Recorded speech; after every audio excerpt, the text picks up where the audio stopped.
This is Heliox, where evidence meets empathy. Independent, moderated, timely, deep, gentle, clinical, global, and community conversations about things that matter. Breathe easy, we go deep and lightly surface the big ideas.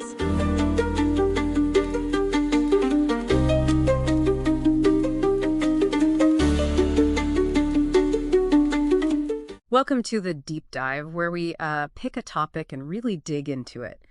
Just explore it thoroughly and bring you the most interesting insights. And today we're doing something pretty fascinating, I think. Yeah. We're diving into early Buddhist thought and how they understood language. It's all about how language shapes our perception of reality. Kind of trippy. It is. And the main text we're looking at is Federico Divino's book, Language and Consciousness in Early Buddhist Thought. It's long, but it's got a subtitle on the early reflections on the theme of language and the perception of reality in the Pali Canon, to be exact. Yeah. But what's really surprising is, you think of these ancient Buddhist texts, right? You think meditation and, that kind of thing. Yeah. But they actually have a really sophisticated theory of knowledge, like a really well-developed way of thinking about language and how it works. It's true. And get ready for some big ideas, because we're going to find some unexpected connections between these early Buddhist ideas and the work of some big names in linguistics. Yeah. Sure. We're also going to touch on some core questions in the philosophy of perception. How our minds organize the world. So get ready for some aha moments as we look at consciousness, mind, language, cognitive science, linguistics, all through this fresh, ancient perspective. Awesome. So let's get started with this key concept, nama. Okay, so when you first hear the term nama, you might think, okay, that's like a label, right? Right, like giving something a name. Yeah, like the name you give to a person, a place, or a thing. Yeah. But in early Buddhist thought, it actually has a much deeper meaning than that. So it's not just about names then. What's the main function of nama? What does it do in this context? It's best understood as a process, really. Its main role is to organize our experience. Okay. Like all the sights, sounds, thoughts, emotions we have, it organizes that constant flow of experience into separate units that we can recognize.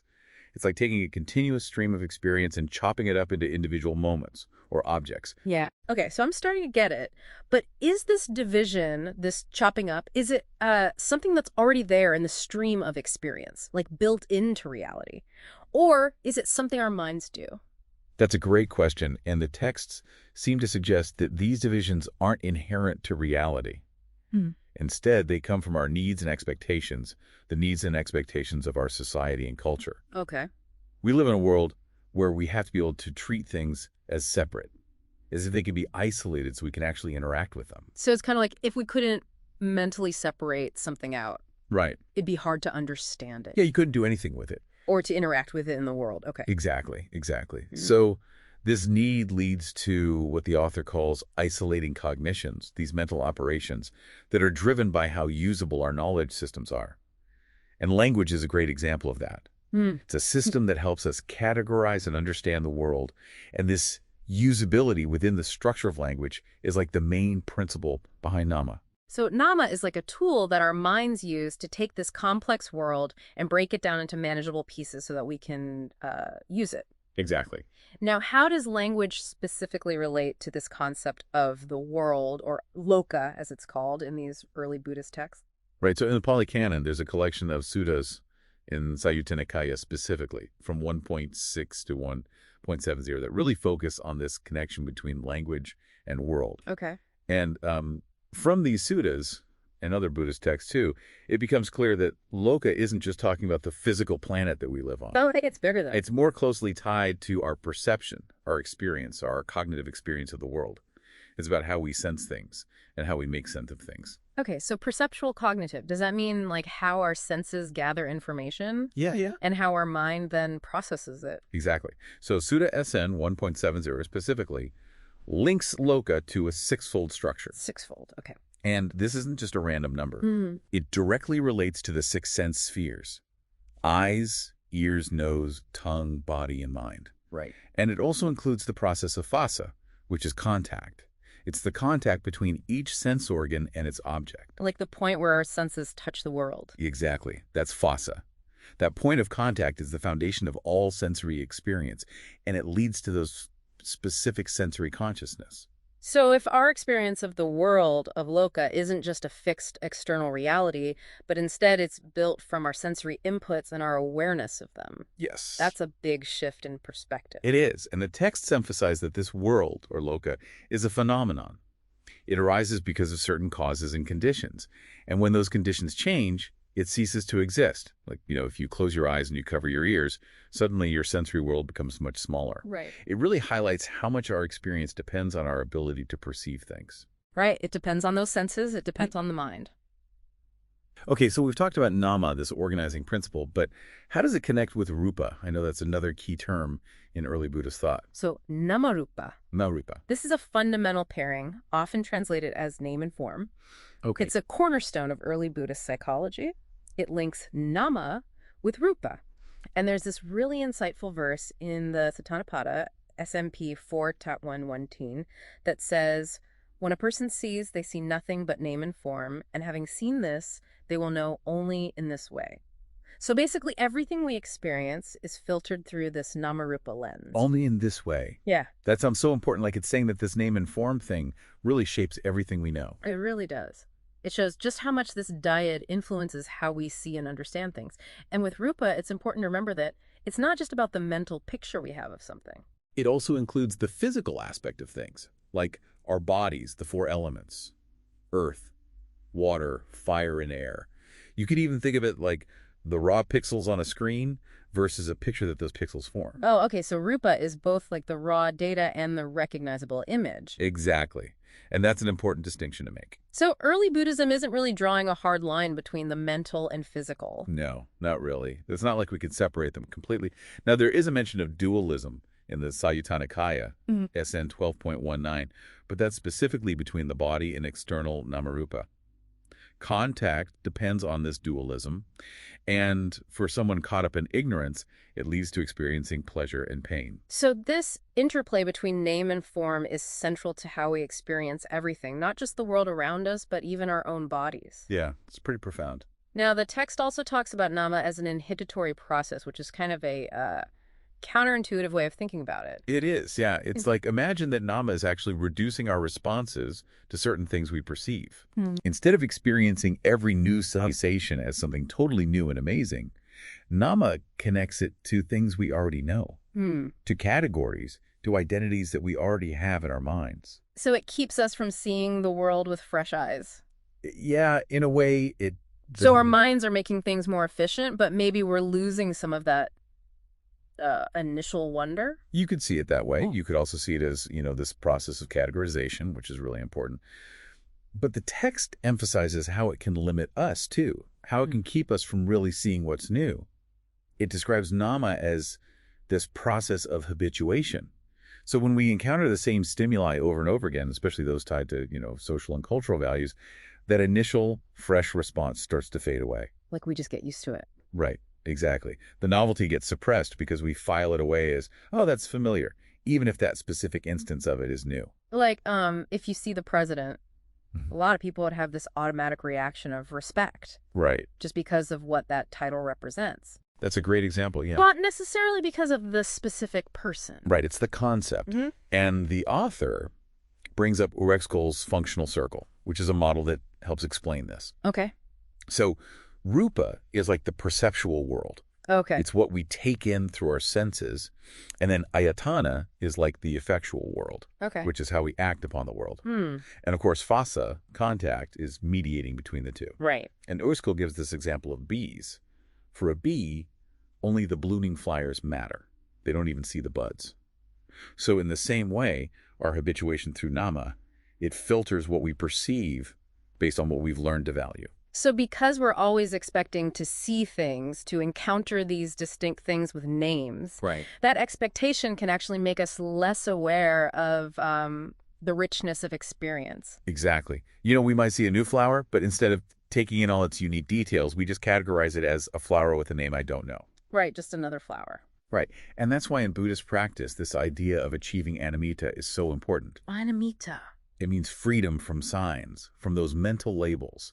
It's about breaking free from those habitual ways of seeing things. Okay. Seeing beyond the names, the categories, the cultural values, and just experiencing reality more directly. It really makes you think about how much we might be missing every day without even realizing it. Wow, yeah, there's probably so much that we just filter out. Yeah. Okay, so our minds actively shape reality through this process of nama, but how does consciousness fit into all of this? So consciousness is actually the agent in this isolating process. From this constant flow of sensations, our consciousness pulls out specific things to make them into percepts, Okay. things that we can recognize and understand. And this is where it gets a little tricky. Rupa, or form, actually has two meanings here. Okay. It can mean the raw sensory data, like pure experience, but it can also mean a recognizable form, like a mental template that we use to categorize things. So it's both the raw data and the processed data.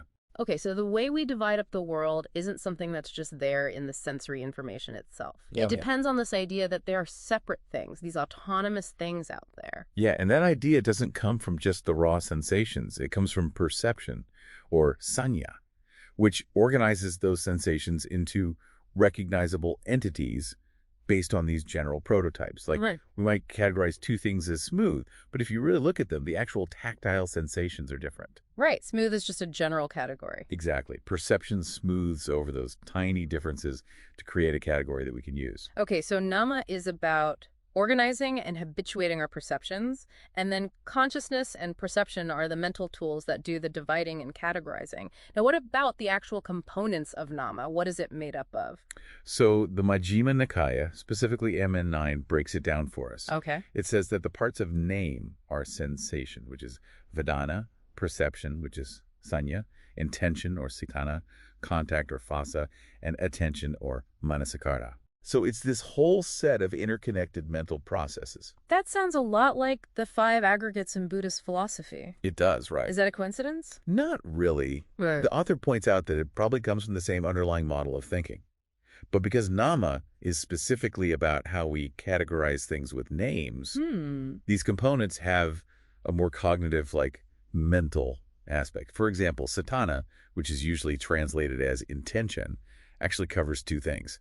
It's our will to do something, our volitional intention, but it's also our intention as tension towards something, Okay. which is basically how we focus our attention. Mm. And then there's manasikara, translated as attention, which also implies that there's an active intentional element to it. So we're choosing what we pay attention to. Exactly. So nama isn't just a passive label. Okay. It's this dynamic process that involves feeling, perceiving, intending, making contact, and focusing our attention.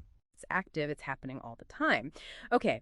Now, I really want to talk about this connection with Saussure. How do these early Buddhist ideas compare to his theories about language? Right. This is where it gets really interesting. The parallels between these ancient insights and this like foundational idea in modern linguistics are just amazing. Okay. So the author compares the Buddhist Lamarupa to Saussure's idea of the linguistic sign. For Saussure, the sign is a mental entity that has two sides. The concept, which is the abstract, ideal form of something, and the acoustic image, which is basically the mental representation of the sounds that make up a word. And Saussure didn't think that these signs were just about putting labels on pre-existing things in the world. No, not at all. He was very clear about that. For him, the relationship between the concept and the acoustic image happens within the system of language itself. It's like the concept doesn't automatically have a connection to a specific object in the world. It gets its meaning from being linked to a certain sound pattern within the language system. And the acoustic image isn't just the physical sound, it's the mental imprint of that sound, recognizing it as having a certain value and distinction within that language. So it's about how our minds process those sounds. Exactly. And the author suggests this really neat parallel that nama, as this nominal signifier, the part that designates something, could be seen as similar to Saussure's acoustic image. It's a piece of information that we learn within a system. And rupa, as a cognitive form, like how we mentally structure something, could be compared to Saussure's concept, the mental image, or the prototype. So it's like name is the sound image and form is the concept. Yeah, I think that's a great way to put it. Now, did Saussure himself know about any of this Buddhist thought? Well, the author points out that Saussure's Harvard manuscripts show that he was reading Buddhist philosophy. Really? He was interested in more than just traditional Indian grammarians.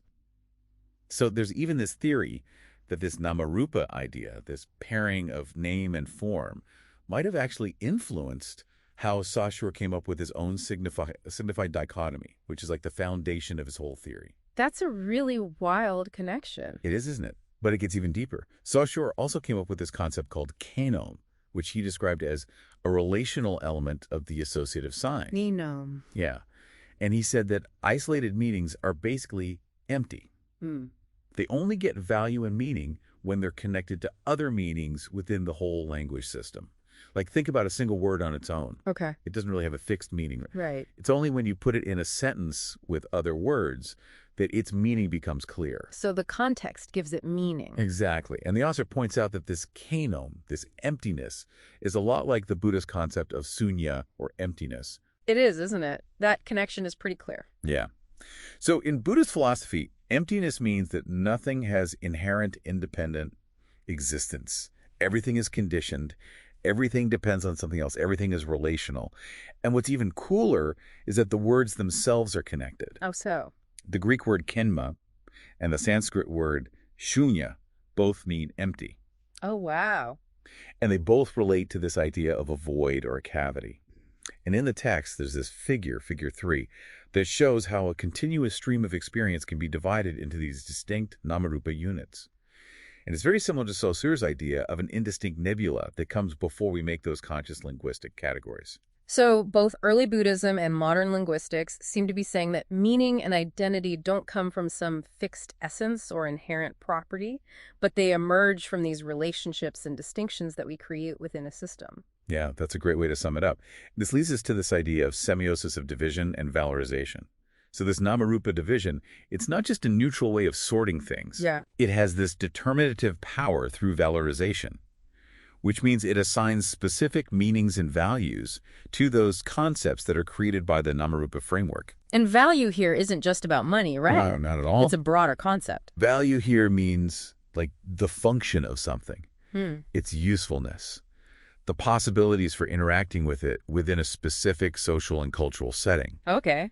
And our nominal identity, the label we're given or that we choose for ourselves, that gives us a value that's recognized and understood by the society that we live in.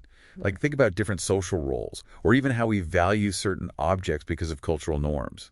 And tradition plays a huge role in how these cultural messages get passed on. Okay. Not just through language, but through all sorts of things, Mm. like the tools we use, the landscapes we live in. So our minds are always creating these categories, dividing things up into these neat little boxes with names. Yeah. But maybe we're missing the bigger picture. Maybe, yeah. Mm-hmm. The author brings up Ernesto Di Martino's theory of valorization to explain this. Okay. Di Martino says that giving something a name always means giving it a value that's recognized by a certain culture at a certain point in time. Okay. And this process of dividing and valuing is also key to how we control our environment in what's called a biosemiotic sense. Okay. We have to make these distinctions and categories so we can effectively navigate and manage our ecological niche, our place in the world. And we do that based on our fundamental values, on what's important to us.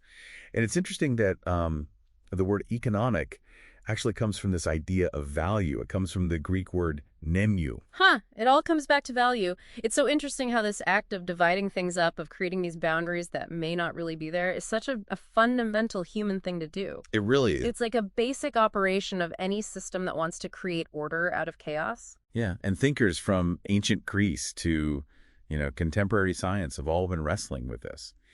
And while dividing up reality is helpful, it also comes from this fundamental tension, like this contradiction. Like, we're both part of the world and we're trying to master it. It's this constant back and forth. Yeah. Wow, this has been a real deep dive into how early Buddhists understood language It has. and how it impacts the way we see reality. It's amazing to see these connections with modern linguistics, especially with Saussure's work. The parallels are pretty mind-blowing. It shows how humans, no matter what time period they live in, have been trying to understand the world around them in these really similar ways.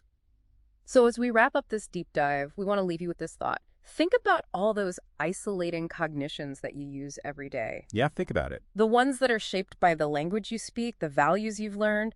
How are these mental tools both helping you and maybe limiting you? It's something to think about. What are you missing out on? What's there that you haven't labeled yet, that you haven't divided up? We encourage you to keep exploring these ideas, to dive into the Pali Canon and Socher's work, see what you discover. Thanks for joining us on the Deep Dive. See you next time. Thanks for listening today. 4 recurring narratives underlie every episode: boundary dissolution, adaptive complexity, embodied knowledge, and quantum-like uncertainty. These aren't just philosophical musings, but frameworks for understanding our modern world. We hope you continue exploring our other podcasts, responding to the content, and checking out our related articles at helioxpodcast.substack.com.